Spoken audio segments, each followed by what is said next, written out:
Hi people, this is Sarthak Agarwal and I am here with the most awaited video, that is how I wrote a science research paper. अब इस video में मैं पहले कुछ भी discuss करूं, मैं एक चीज़ क्लियर कर देना चाहता हूं यार। देखो, मैंने जो रिसर्च पेपर लिखा है तो इसका मतलब ये नहीं है, एंड अगेन जो मैं बताने वाला हूं कि आप इस तरीके से अपना रिसर्च पेपर लिख सकते हो, तो जो मैं चीज़ बताने वाला हूं उससे मतलब ये मत समझना कि यार आप लोग न्यूटन वगैरह बन जाओगे एंड कुछ बहुत ही मतलब तबाही वाला पेपर वगैरह लिख पाओगे। देखो, ऐसा सब नहीं है। द मेन पर्पस मैं जो आपको बताने वाला हूँ कि इस रिसर्च पेपर से को लिख के आपको क्या फ़ायदा, ऐसा नहीं होगा कि लाइक आपको बहुत ज़्यादा रिकॉग्निशन मिल जाएगी, बहुत बड़े महान हो जाओगे आप। देखो, मैंने तो मतलब ऑब्वियसली मेरा दिमाग भी कोई इतना बहुत ज़्यादा शार्प वाला नहीं था कि मैं इतना इस लेवल का रिसर्च पेपर लिख सकूँ। तो all I will tell you is कि इस रिसर्च पेपर को जैसे जिस तरीके से मैंने करा, अगर आप भी उस तरीके से करोगे तो एक आपका पोर्टफोलियो डेवलप हो जाएगा। अगेन आपके पास कहने को होगा कि yes, you are an author of a research paper in a recognised journal, science journal.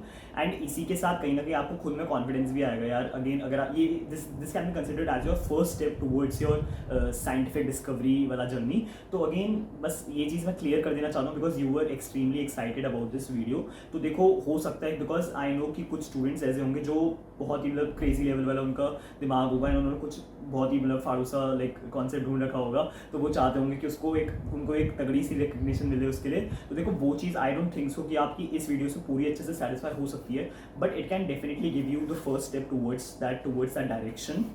And इसी के साथ आपका कॉन्फिडेंस भी डेफिनेटली अप होगा। तो अब ये जो पूरा प्रोसीजर है, इसको डिस्कस करने से पहले I have the story, because again इस पूरे रिसर्च पेपर को जैसे मैंने जो लिखा तो it had a story, a back story behind it. तो अगेन अगर आपको सुननी है तो you can continue watching this video from here, otherwise मैं टाइम स्टैम्प डाल दूंगा जहाँ पे मेन कंटेंट शुरू हो जाएगा, जहाँ से बेसिकली प्रोसीजर, तो आप वहाँ पे भी स्किप कर सकते हो। अगेन जैसा आपको सही लगे, आपको स्टोरी सुनिए तो you can continue with this story. And देखो, अब स्टोरी पे आ जाते हैं। बस एक चीज़ मैं और क्लैरिफाई कर देता हूँ कि फिर से मतलब रिपीट कर देता हूँ कि this will not make you another Einstein और न्यूटन। अगेन ये जो जिस तरीके से मैंने रिसर्च पेपर लिखा है, I can not guarantee you कि यार आप बहुत ज़्यादा रिकग्निशन पालोगे। तो इस चीज़ को बस ध्यान में रखना और इसलिए तभी इस वीडियो को वॉच करना। अगेन मैं नहीं चाहता कि आप अच्छा खासा टाइम अपना दे दो एंड आपको लगे कि यार ये तो खेल गया हमारे साथ, तो ऐसा मैं नहीं चाहता। इसलिए just make put this in your head कि बहुत ज़्यादा नहीं होगा, बट हाँ, you will definitely get the first step and you will also make your portfolio and एक डायरेक्शन आपको ज़रूर से मिल जाएगी। Okay, so let's come on the story. So आप में से काफ़ी स्टूडेंट्स को इंस्पायर मानक के बारे में पता होगा एंड जिनको नहीं पता हो उनको क्विकली बता देता हूँ। देखो, ये इंस्पायर मानक एक गवर्नमेंट की स्कीम है एंड इसमें बेसिकली होता क्या है, इसमें स्कूल स्टूडेंट्स को एक कॉम्पिटिशन सा है ये बेसिकली, जिसमें स्कूल स्टूडेंट्स अपना आइडिया सबमिट करते हैं गवर्नमेंट को, जिसमें वो डिस्कस करते हैं कोई भी रियल लाइफ प्रॉब्लम को सॉल्व करने के तरीके को लेकर।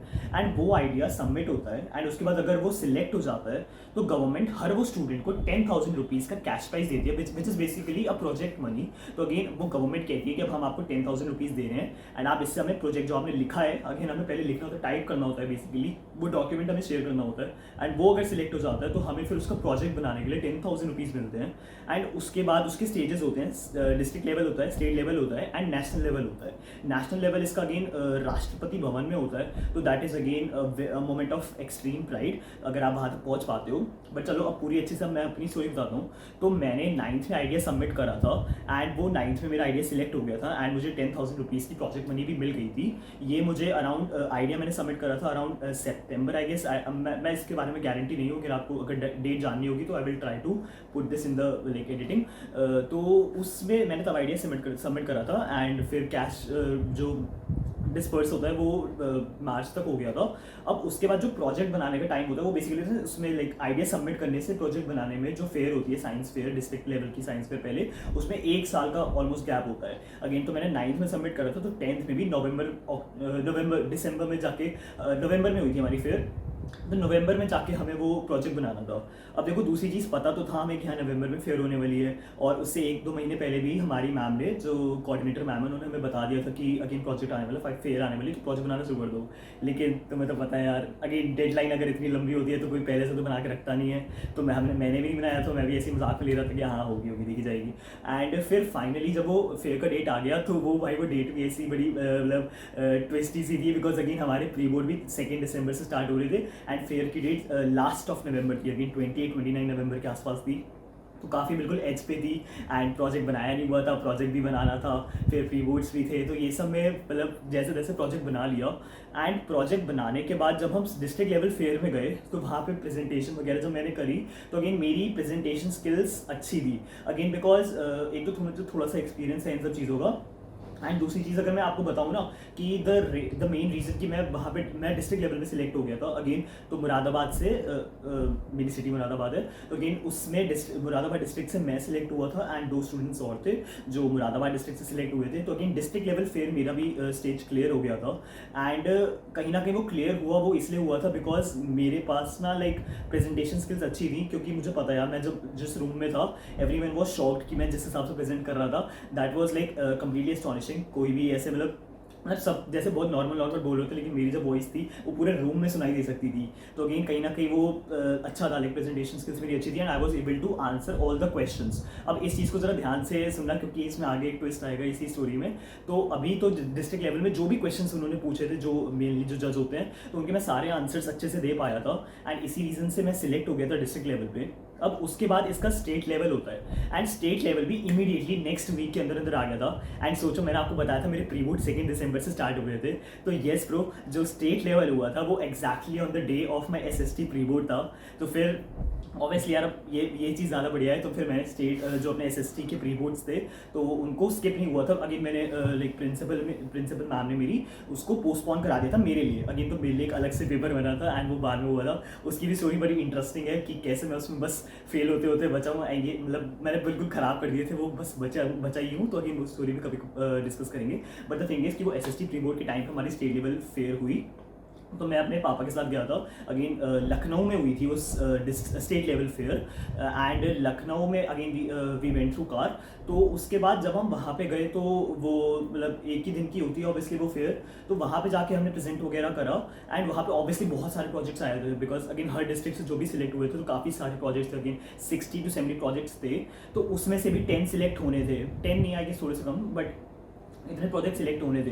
अब जब मैं वहाँ पे गया तो वहाँ पे भी again presentation skills were that like similar only. लेकिन प्रॉब्लम क्या हुई यार, मैं ना मतलब उन्होंने जो क्वेश्चंस पूछे मैंने उनके भी आंसर्स अच्छे से दिए, लेकिन कुछ क्वेश्चंस उन्होंने ऐसे पूछे जिसके मैं आंसर में सेटिस्फैक्ट्री नहीं दे पाया। एंड ऐसा नहीं था कि मैं दे नहीं सकता था, मेरे दिमाग में वो आंसर्स थे एंड बहुत ही कन्विंसिंग आंसर्स मेरे दिमाग में थे, बट उससे पहले ना मेरा कॉन्फिडेंस ना तोड़ दिया गया था। बिकॉज देखो ये सब कॉम्पिटिशन्स में बहुत ज़्यादा होता है, सब फेयर्स वगैरह में जब इधर उधर के भी टीचर्स वगैरह आए होते हैं तो वो कोशिश करते हैं कि उनका स्टूडेंट लाइक ज़्यादा अच्छा परफॉर्म करे, तो वो बाकी स्टूडेंट्स का इधर उधर लाइक जाके उनसे पूछ के उनसे बातें करके, बिकॉज होता है हम सब ना जैसे हम भी इधर उधर सबके प्रोजेक्ट्स जाके देख रहे थे so that we can learn more. तो अगेन ऐसे ही टीचर्स वगैरह आए थे, तो एक टीचर ऐसे आए थे उन्होंने भाई मेरा कॉन्फिडेंस बिल्कुल खत्म कर दिया था। उन्होंने पता नहीं क्या क्या बोल दिया था, मतलब अलग अलग टर्म्स मेरे मुंह पे फेंक रहे थे एंड आई वाज लाइक कि अच्छा ऐसा भी होता है, तो ये तो मुझे पता ही नहीं था। तो फिर उससे मेरा कॉन्फिडेंस कहीं ना कहीं काफ़ी डाउन हो गया था एंड इसलिए मेरी एनर्जी भी थोड़ी लो हो गई थी एंड इसी वजह से मैं ना उनके कुछ आंसर्स ना सेटिस्फैक्ट्री दे नहीं पाया। अगर मैं दे सकता तो बहुत कन्विंसिंग आंसर, बट उस वजह से मेरा वहाँ पे तो सिलेक्शन नहीं हो पाया था स्टेट लेवल पे। लेकिन एक चीज़ बहुत ही बढ़िया हुई, अगेन इसमें ही मैं बता देता हूँ बिकॉज देखो जो रिसर्च पेपर लिखना होता है ना, तो हाई स्कूलर्स जैसे हम स्कूल स्टूडेंट्स के लिए रिसर्च पेपर वगैरह लिखना थोड़ा मुश्किल होता है, अगेन उसकी रिसर्च करना भी मुश्किल होता है। तो मेन चीज़ जो इसमें आती है कि जो मेन डिफ़िकल्टी हम लोग फेस करते हैं कि रिसर्च पेपर लिखने में, तो उसमें लिखने में हमें प्रॉब्लम ज़्यादा नहीं होगी। द मेन प्रॉब्लम है कि उसको पब्लिश कहाँ कराना है उसे, because there are selective journals जहाँ पे ना वो हाई स्कूल वगैरह स्टूडेंट्स के भी रिसर्च पेपर को रिकगनाइज कर लेते हैं एंड ऐसे ही ना हर एक रिसर्च जर्नल का अपना एक स्टैंडर्ड होता है कि वो इस टाइप का ही पेपर पब्लिश करेंगे, लाइक इतने लेवल का होना ही चाहिए, इतने लेवल का होना ही चाहिए। तो जो मैंने जिसमें रजिस्टर लाइक पब्लिश करवाया है तो वो हाई स्कूलर स्टूडेंट्स को भी एक्सेप्ट करता था उनके रिसर्च पेपर एंड वो बहुत ज़्यादा डिटेल नहीं चाहिए होता था उन्हें। तो अगेन वो बहुत ज़्यादा डिटेल नहीं मांगता है, मतलब अगर आपने कॉन्सेप्ट अच्छा से लिखा हुआ है तो मेरा तो जैसे 3 पेज का रिसर्च पेपर था, अगेन मैं अटैच कर दूंगा, मैं लिंक इसमें शेयर कर दूंगा। तो वो बहुत ज़्यादा डिटेल उसको नहीं चाहिए था, तो इसलिए कहीं ना कहीं एंड अब ये मुझे कहाँ से मिला, बिकॉज देखो ये सब कॉम्पिटिशन्स ये सब फेयर्स वगैरह का फ़ायदा यही होता है, you get to explore a lot and you get to talk to a lot of people. And वहीं पे जब मैं घूम रहा था इधर उधर प्रोजेक्ट देख रहा था तो आई फाउंड वन पर्सन जिसने एक ऐसा प्रोजेक्ट बनाया था जो कि जिसका उसने रिसर्च पेपर लिख रखा था, उसी जर्नल में लिख रखा था एंड उसने सर्टिफिकेट की फ़ोटो खींच के वहाँ लाइक अपने बैनर पे अपने प्रॉक्सी पे लगाई हुई थी। एंड आई वॉज लाइक कि अरे वाह यार, ये तो इसने बढ़िया काम कर रखा है एंड मैं भी ऐसा कर सकता हूँ, मैं भी रिसर्च पेपर लिख सकता हूँ। तो मैंने इमीडिएटली क्या करा, मैंने अपना फ़ोन निकाला, वो फोटो खींच ली उस रिसर्च उस सर्टिफिकेट की basically, so that I can get the name of the research journal. And उसके बाद जब फाइनली सब कुछ हो गया, अगेन जब नहीं हो पाया सिलेक्ट तो थोड़ा दुख हुआ, बट स्टिल वो सब दुख कवर हो जाता है। अगेन आगे स्टोरी सुनते हैं। तो वो सब दुख कवर हो जाता है। मैं घर आता हूँ एंड इमीडिएटली मैंने नहीं देखा था, मैंने बस वो नाम लिख लिया था, वो व्हाट्सएप पे पड़ा ही रह गया था सेल्फ नोट्स में। एंड मैंने इमीडिएटली उस एक्शन नहीं लिया था कि रिसर्च पेपर मैं लिखूँ। अच्छा, दूसरी चीज़, रिसर्च मैंने करी कैसे, अगेन ये भी एक सी में ऐड ऑन करना मैं स्टार्टिंग में भूल गया। तो देखो, रिसर्च मैंने ना मेन थिंग इज़ कि मैंने जो प्रोजेक्ट बनाया था that was on piezo electricity. तो अब ये सब मैं नहीं बताऊंगा कि पीजो इलेक्ट्रिसिटी क्या होती है। This is something you should like you can search on Google, और मेरे थोड़ा पेपर भी पढ़ सकते हो। मैंने पीजो इलेक्ट्रिसिटी पे बनाया था एंड उसको डेमोन्स्ट्रेट करने के लिए मैंने ना पूरा एक सेटअप ऐसा बनाया था जिसमें मैं लाइव एग्जाम्पल, लाइव वो प्रैक्टिकल प्रूफ करा के, शो करके कैलकुलेशंस भी कर रहा था। तो मैंने एक पूरा चार्ट वगैरह भी प्रॉपर बना रखा था जिसमें मैंने कैलकुलेशंस कर करके चीज़ें दिखाई हुई थी। तो क्योंकि मेरे पास मैं डेमोन्स्ट्रेशन भी कर रहा था, तो मेरे पास डेमोन्स्ट्रेशन का भी उसका एक समझो एक्सपीरियंस हो गया एंड उसी के साथ मैंने कैलकुलेशंस भी कर रखी थी। तो आई हैड दैट क्रेडिबिलिटी कि हाँ, मैं एक रिसर्च पेपर टाइप चीज़ लिख सकता हूँ, एटलीस्ट एक डिसेंट लेवल का रिसर्च पेपर लिख सकता हूँ जिसमें मैं चीज़ें एक्सप्लेन कर सकता हूँ अगेन। तो वो मेरे पास था एंड पता चल गया था कि हाँ, ये वाला रिसर्च पेपर में ज़्यादा मगजमारी नहीं करनी पड़ती है एंड ये आसानी से रजिस्टर कर देते हैं। अगर आपने थोड़ा सा भी अगर कंसेप्ट देखो, बहुत ईजी भी नहीं है। अगेन अगर आपको लग रहा है ना कि मैं कहना अरे तो हवा वाली बात है, सभी कर देंगे रजिस्टर, अभी आगे सुनो स्टोरी में, तो बहुत ज़्यादा ईजी भी नहीं है। तो हुआ क्या था, मैंने इमीडिएटली तो नहीं करा। अब उसके बाद जब मैंने करा फाइनली, जब मैंने सोचा कि चलो यार रिसर्च पेपर लिख ही लेते हैं, तो मैंने लिखा एंड 2 पेज का एटलीस्ट, 2 पेज का वो वर्ड डॉक्यूमेंट था, मैंने लिखा, मैंने उनको भेज दिया। वो पूरा एक प्रोसीजर होता है। अगेन अभी नाम मैं सब बताऊंगा, डिस्क्लोज करूंगा, अभी स्टोरी चल रही है एंड फिर एंड वाले पार्ट पे डिस्कस वो सब डिस्क्लोज करूंगा। तो अगेन मैंने वो पेपर सबमिट कर दिया एंड उसके बाद वो इवैल्यूएशन भी इसका जल्दी हो जाता है, 2 दिन के अंदर अंदर इवैल्यूएशन हो गया था एंड मेरा पहला पेपर रिजेक्ट हो गया। यस ब्रो, वो रिजेक्ट हो गया था एंड द थिंग बीइंग कि वो ज़्यादा डिटेल एंड कॉम्प्रहेंसिव नहीं था, इसलिए वो रिजेक्ट हो गया था। अब देखो यार, मैं ये स्टोरी को कितनी इंस्पायरिंग सी बना सकता हूँ। मैं यहाँ पे कहूँगा कि यार देखो, मैं हार गया था, स्टिल मेरा पेपर रिजेक्ट हो गया था, स्टिल मैंने हार नहीं मानी, मैंने बहुत कोशिश करी है, फाइनली रजिस्टर पब्लिश करवाया। पर चलो यार, ऐसा सब नहीं करते हैं।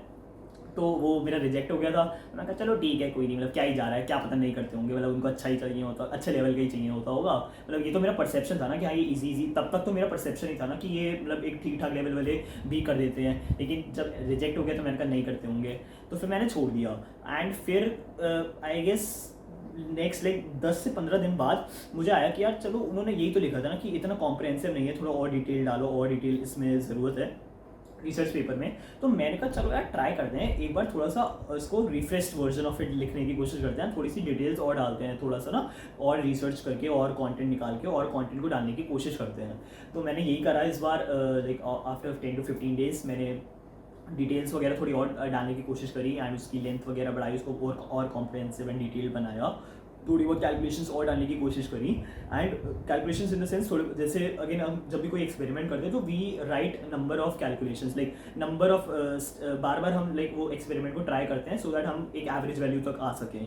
तो वही वो मैंने सैम्पल सेट अपना बढ़ाया, अगेन एक्सपेरिमेंट्स का सैम्पल सेट बढ़ाया एंड ये सब थोड़ा बहुत करके मैंने उसको कॉम्प्रहेंसिव करने की कोशिश करी एंड फिर फाइनली मैंने उसको फिर से रजिस्टर करने का ट्राई करा एंड इस बार भाई वो रजिस्टर हो गया। इस बार रजिस्टर इन द सेंस इस बार वो पब्लिश हो गया।